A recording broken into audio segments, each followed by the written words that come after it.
आज से 5 साल पहले इंडियन आर्मी के द्वारा जो अपनी इक्विपमेंट्स के लिए कॉन्ट्रैक्ट्स को दिया जा रहा था उसका डेटा आपके सामने है। 2019-20 के वित्तीय वर्ष में 57% ऑफ द आर्मी कॉन्ट्रैक्ट्स जो हैं ये इंडियन कंपनीज को दिए गए थे और यही 43% जो कॉन्ट्रैक्ट्स थे ये फॉरेन वेंडर्स को यानी कि फॉरेन कंपनीज को यहाँ पर दिए गए थे। लेकिन आज दोस्तों ये कहानी कंप्लीटली बदल चुकी है। आप लोग यहाँ पे देख सकते हैं, खबर जो है आज से 2 दिन पहले सामने आई है।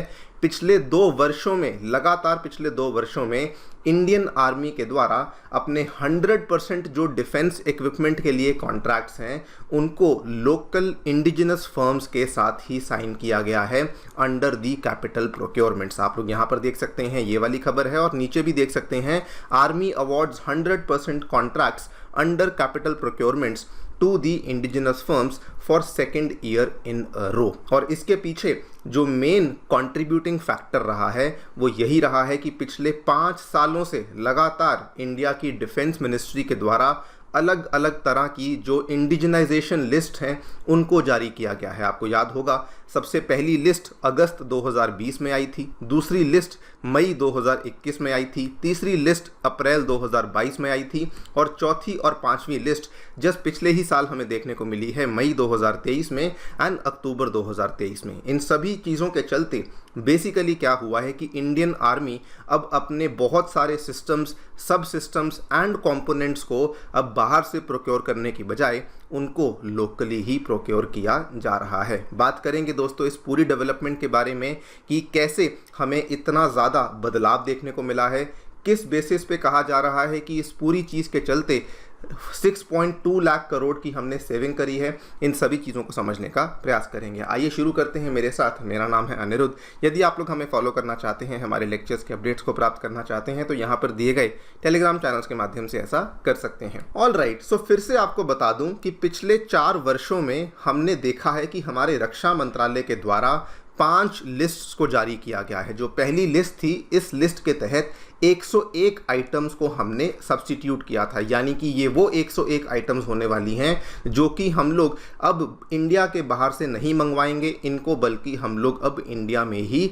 इसकी मैन्युफैक्चरिंग को शुरू करने वाले हैं। दूसरी लिस्ट में 108 आइटम्स को बैन किया गया था, तीसरी लिस्ट में मोर देन 100 आइटम्स को बैन किया गया था, चौथी लिस्ट में 928 से भी ज़्यादा सब सिस्टम्स के ऊपर प्रतिबंध लगाए गए थे एंड 5वीं और लेटेस्ट लिस्ट में 98 आइटम्स के ऊपर प्रतिबंधों को लगाया गया था। एंड रक्षा मंत्रालय ने खुद ही अपने ही यहाँ पे डॉक्यूमेंट्स में मेंशन किया है कि जब हमने इन आइटम्स के ऊपर बैन को लगाया तो अप्रॉक्सीमेटली इतनी कॉस्ट थी जो कि हमारे द्वारा बचाई गई थी हर एक लिस्ट में। पहली लिस्ट में 2.7 लाख करोड़, तीसरी लिस्ट में 2.1 लाख करोड़, चौथी लिस्ट में 715 करोड़ और 5वीं लिस्ट में ऑलमोस्ट 1.4 लाख करोड़ की जो कॉस्ट है उसको हमने बचाया। और ये सारे के सारे जो कॉन्ट्रैक्ट्स हैं इसको अब हम लोग विदेशी कंपनियों को देने की बजाय हम लोग अब भारत की ही घरेलू कंपनियों को सौंप रहे हैं। और इसी का नतीजा आप आज देख रहे हैं कि पिछले 2 वर्षों में धीरे धीरे हमारी इंडियन आर्मी इस स्तर पर पहुंच चुकी है कि 100% जो कॉन्ट्रैक्ट्स हैं उसको इंडिया की जो इंडिजिनस जो घरेलू फर्म्स हैं उनके साथ ही यहाँ पे साइन किया गया है। आप लोग देख सकते हैं लास्ट 2 ईयर्स का इनफैक्ट डेटा इनके द्वारा पूरे पिछले 5 साल का दिया गया है। वो पूरा का पूरा डेटा भी आपको दिखा देता हूँ, लेकिन इन्होंने बोला है कि पिछले 2 सालों में कंप्लीटली 100% जो कॉन्ट्रैक्ट्स हैं उनको इंडियन फर्म्स के साथ साइन किया गया है।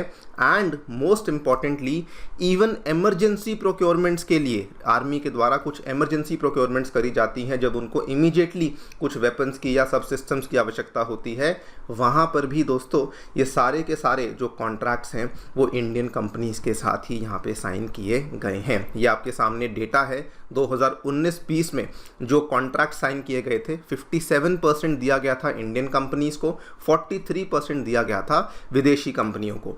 2020-21 और 21-22 में क्या हुआ, ये शेयर धीरे धीरे बढ़ रहा था। इंडियन कंपनीज को 73% कॉन्ट्रैक्ट्स दिए गए थे, विदेशी कंपनियों को 27% कॉन्ट्रैक्ट दिए गए थे। लेकिन दोस्तों 2022-23 एंड 2023-24 में कंप्लीटली जो 100% कॉन्ट्रैक्ट्स हैं उनको इंडियन कंपनीज को ही यहाँ पर दिया गया है। हालांकि 2023-24 में कहा गया है कि 17% जो AON है, एक्सेप्टेंस ऑफ नेसेसिटी है, ये फॉरेन वेंडर्स को दिया गया है, लेकिन अभी तक ये क्लियर नहीं हुआ कि वो AON देने के बाद क्या उनके साथ कॉन्ट्रैक्ट को साइन किया गया है या नहीं। अभी तक कोई भी contract as such foreign vendor के साथ यहाँ पर उसके ऊपर हस्ताक्षर नहीं किए गए हैं। नाउ ये खुद ही इस चीज़ को माना गया है कि क्योंकि हमने यहाँ पर देखा कि 100% जो पूरा का पूरा कॉन्ट्रैक्ट है वो इंडियन कंपनीज़ को दिया गया है, तो इसके पीछे जो मेन रीज़न है वो यही है कि गवर्नमेंट के द्वारा जो पॉजिटिव इंडिजिनाइजेशन लिस्ट है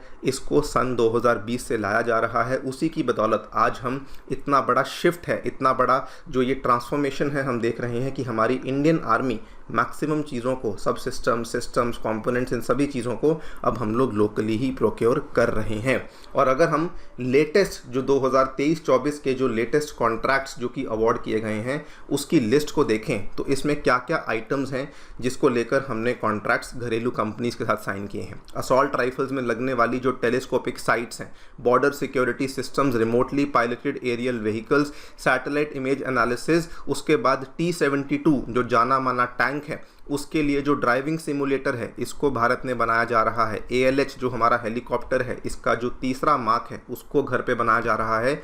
और BMP अगेन ये भी एक इन्फेंट्री व्हीकल है, टैंक की तरह ही होता है, इसकी अपग्रेडेशन अब कंप्लीटली अब इंडिया में ही हो रही है। तो ये वो मेजर आइटम्स हैं जो कि 2023-24 में जिनके कॉन्ट्रैक्ट्स अगेन इंडिजिनस कंपनियों को दिए गए हैं। इतना ही नहीं, रिपोर्ट में ये भी बताया गया है कि ये अगर हमें इमरजेंसी प्रोक्योरमेंट्स करनी पड़ी हैं तो वो भी किस तरीके से हमने मैक्सिमम इमरजेंसी प्रोक्योरमेंट्स अब इंडिया से ही करी हैं। इनफैक्ट मैक्सिमम नहीं, I would like to correct myself, 100% emergency procurements जो हैं वो दोस्तों भारत से ही करी गई हैं। पूरी लिस्ट आपके सामने है।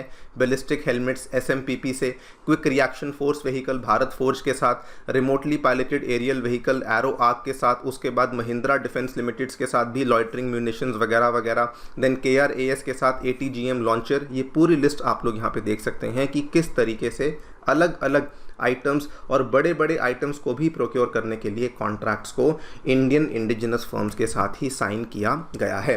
रिपोर्ट ये भी मानती है कि अगर कोई मान लीजिए ऐसी बड़ी चीज़ है जिसको लेकर हम लोग आज भी उसको बाहर से प्रोक्योर करते हैं तो उस केस में भी एक बड़ा शिफ्ट देखने को मिला है। शिफ्ट क्या है कि उन चीज़ों को हम लोग बाहर से मंगवा रहे हैं लेकिन मैन्युफैक्चरिंग मैक्सिमम चीज़ों की लोकली हो पा रही है, all thanks to the transfer of technology. For example Russia के जो T-90 टैंक्स हैं जो कि भारत काफ़ी लंबे टाइम से इस्तेमाल करता है, उसकी मैन्युफैक्चरिंग भी आज चेन्नई की जो हैवी व्हीकल्स फैक्ट्री है उसके अंतर्गत हमें होती हुई देखने को मिल रही है। सो येस, मैक्सिमम केसेस में तो हम लोग कंप्लीट फ्रॉम स्क्रैच चीज़ों को भारत में ही बना रहे हैं और जहाँ जहाँ पे नहीं बना रहे हैं तो वहाँ पर हम लोग उन चीज़ों को इंपोर्ट करते हैं एंड देन उसकी जो मैन्युफैक्चरिंग है उसको हम लोग इंडिया में ही कर रहे हैं। नॉट जस्ट दैट, कहानी यहाँ पर भी ख़त्म नहीं होती।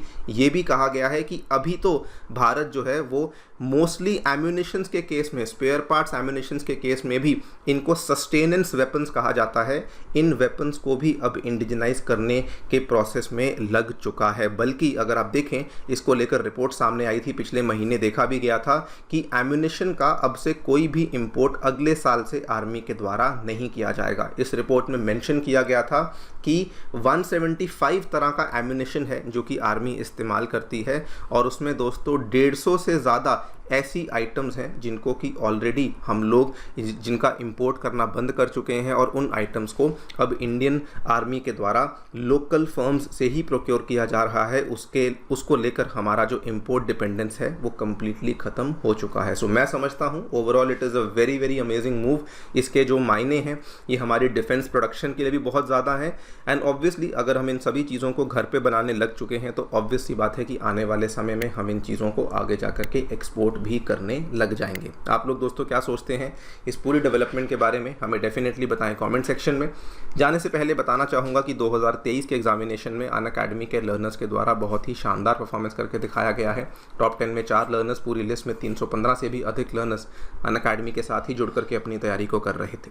आप भी अपनी तैयारी हमारे साथ जुड़ करके शुरू कर सकते हैं। हमारे सेंटर्स नई दिल्ली के करोल बाग, नई दिल्ली के मुखर्जी नगर, उत्तर प्रदेश के प्रयागराज में आ चुके हैं और इन सभी सेंटर्स में हम लोग आपके लिए कंप्लीट फाउंडेशन कोर्सेज को शुरू कर चुके हैं, जिनके साथ साथ आपको CSAT essay writing, test series, current affairs coverage सभी चीज़ें अवेलेबल करवाई जाती हैं। फिर भी कोई डाउट है तो आप लोग सेंटर को विजिट कर सकते हैं या फिर नीचे दिए गए फ़ोन नंबर पर आप लोग फ़ोन भी कर सकते हैं। Thank you so much for listening, stay tuned and stay safe.